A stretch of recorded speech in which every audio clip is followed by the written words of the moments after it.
घनघोर त्यांच्यातली शाब्दिक चकमक आहे ती आपण सगळ्यांनी बघितलेली आहे। गेल्या काही दिवसांमध्ये हे सगळं शमत असतानाच आज पुन्हा एकदा एक राजकीय वादळ शिवसेनेमध्ये घोंगावत आहे।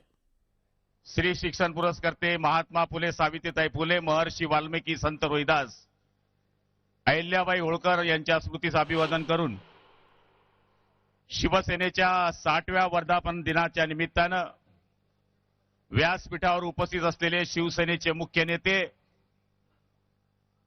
नामदार एकनाथ शिंदे साहेब, व्यासपीठावर उपस्थित असलेले शिवसेनेचे नेते आदरणीय रामदासभाई अडसूर साहेब, प्रतापरावजी जाधव, सगळ्यांचं नाव घेण्याची इच्छा आहे पण कमी वेळ असल्यामुळे सगळ्या व्यासपीठाची माफी मागून सन्माननीय व्यासपीठ, समोर बसलेल्या सगळ्या माझ्या शिवसैनिक बांधवांनो, माता भगिनींनो आणि पत्रकार मित्रांनो,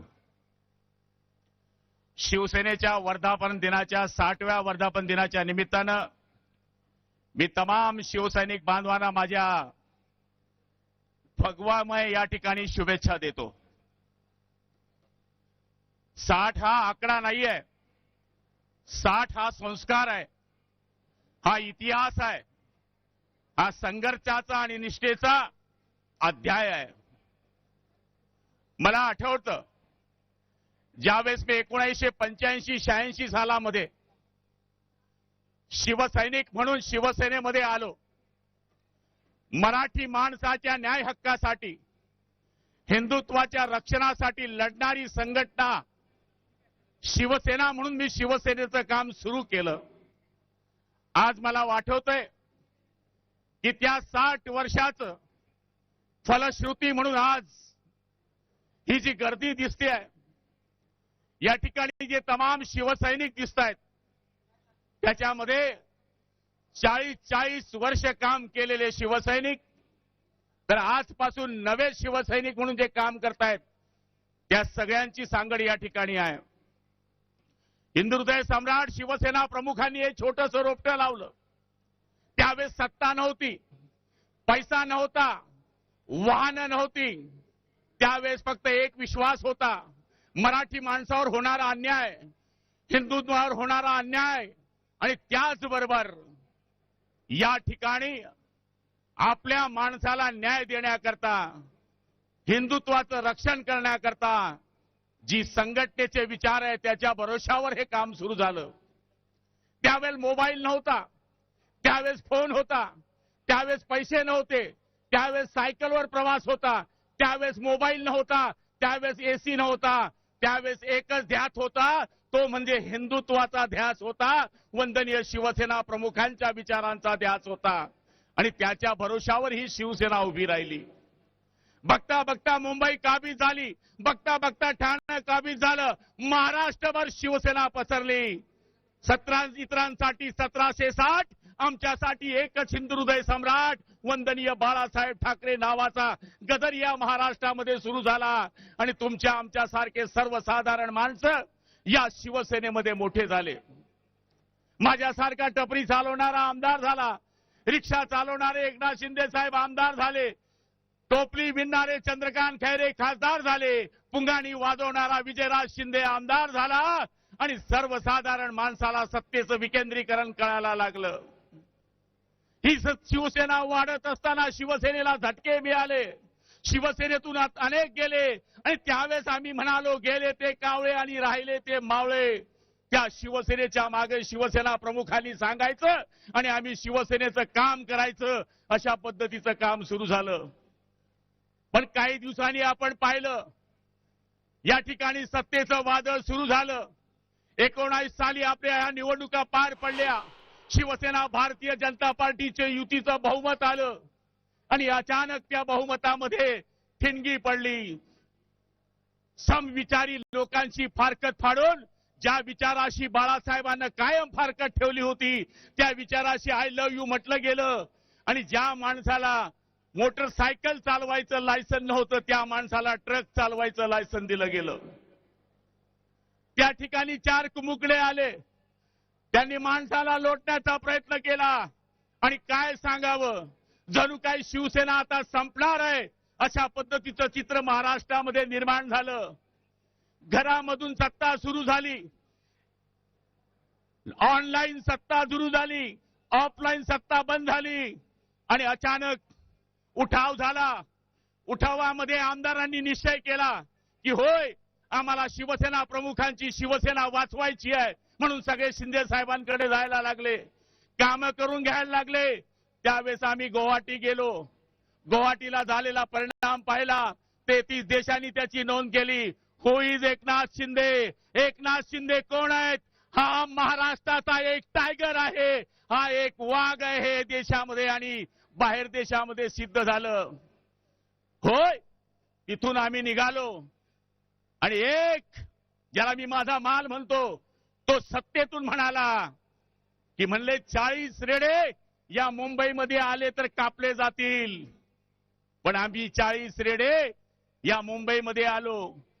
त्या रेड्यांनी या मुंबईमध्ये येऊन सत्ता स्थापन केली आणि आज मला सांगायला आनंद वाटतोय की आमच्यावर जी टीका होते आहे की आदरणीय एकनाथ शिंदे साहेबांनी 6 खासदार या ठिकाणी ऑपरेशन टायगरने केले आणि काल ते बोलले यांना मारा, यांना ठोका, साले, भडवे, रेडे अशा पद्धतीनं वाखोल्या व्हायला गेल्या.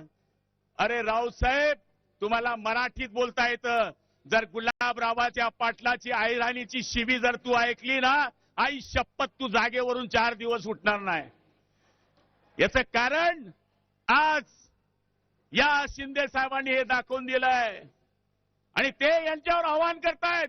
हवाओं को निगलना चाहते हैं, हद से भी गुजरना चाहते हैं, किनारों की हिम्मत तो देखिए, समंदर को निगोलना चाहते हैं. आज या माणसानं सर्वसाधारण माणसांकरता ही शिवसेना ठांगली. माझा विश्वास आहे आत्मा अमर आहे.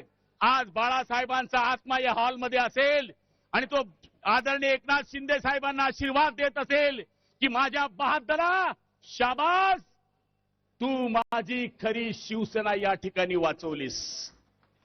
म्हणून आमच्या बदनाम्या सुरू है. वो समंदर को खंगोलने में है, हमारी कमैया निकालने में है. जिनकी लंगोटी फटी है वो हमारी पगड़ी उछालने में लगे हैं. मला तरी असं वाटतं यांचं स्वप्न साकार होणार नाही. माझी वेळ संपली आहे, चिठ्ठी आलेली आहे. पण मी आपल्याला सांगतो 6 खासदारांचं मला माहित नाही, त्यांचं काय झालं मला माहित नाही. पण आता त्यांचं जे पोरग आहे ते माझ्या पोराच्या वयाचं आहे. ते म्हणायला लागलं की हे 6 लोक फुटले, पैशाच्या भरोशाने फुटले. अरे सोनिया, तुमचे बापजादे मुख्यमंत्री होते तेव्हा तुम्ही मंत्री होते, गल्ली गल्ली फिरले असते, गावागावात गेले असते, आमदारांच्या नाराज्या काढल्या असत्या, शिंदे साहेबांना जवळ केलं असतं तर ही वेळ आली नसती. नाहीतर एकीकडे बघा, एक माजी मुख्यमंत्री आणि सध्याच्या उपमुख्यमंत्र्यांचा मुलगा गावागावात जातोय, जिल्ह्या जिल्ह्यात जातोय, शिवसेना बांधतोय, बीएलएचं काम करतोय, या ठिकाणी SIRचं काम करतोय, उन्हामध्ये फिरतोय. हेच काम जर तू केलं असतं माझ्या सोनिया तर हे दिवस आले नसते. म्हणून मी आज सांगतोय उद्याचे दिवस चांगले आहे आणि मला खात्री आहे शिंदे साहेब, सगळ्यात मोठी श्रीमंती काय असते? त्यांची अपत्य. तुम्हाला एक मुलगा आलाय आणि तो सोन्यासारखा आलाय, हीच तुमची श्रीमंती आहे. हे 32 वर्गाचं त्यांचं पोट्ट आहे, एसी मध्ये बसलंय, देशी गोष्ट करताय आणि ते संजय राऊत नावाचं बावलं ते संपणार आहे, संपवणार आहे. सांगण्याची गरज नाही. याला म्हणे मारील, त्याला म्हणे मारील. अरे आम्ही काय असेच दिसतो काय? 4-4 लाखातून निवडून आलोय. जरा आमच्या मागच्या गुन्ह्यांची हिस्ट्री चेक, राऊत चेक कर. 302, 307 प्लेन चॅप्टर 151 तुला पाठ नसतील तेवढे पाठ आहे. तू बसल्या बसल्या लेखणीच्या भरोशावर बाळासाहेबांच्या आशीर्वादावर खासदार झालास. आम्ही जनतेमधून आमदार झालेले लोक आहोत, जनतेमधून खासदार झालेले लोक आहोत. हा तो छोटासा झटका आहे, विधानसभेचा अजून फटका आहे आणि महापालिकेचा मोठा चटका आहे. हे विसरता कामा नये आणि तो तुम्ही देणार याची मला खात्री आहे. आज या ठिकाणी आपण सगळेजण बसले आहोत. मी सगळ्यांना विनंती करणार आहे की आदरणीय एकनाथ शिंदे साहेबांनी, त्याचप्रमाणे शिवसेनेच्या सगळ्या मंत्री महोदयांनी, त्याचप्रमाणे आपले युवा नेते श्रीकांत शिंदे साहेबांनी जो एक काम आपलं सुरू झालेलं आहे ते आपण सगळेजण मिळून करण्याचा या ठिकाणी प्रयत्न करूया. हीच आपण शिंदे साहेबांना या ठिकाणी ग्वाही देतो. आणि जास्त न बोलता मी आपल्या सगळ्यांच्या वतीनं माझे लांबलेले 2 शब्द संपवतो. जय हिंद, जय महाराष्ट्र.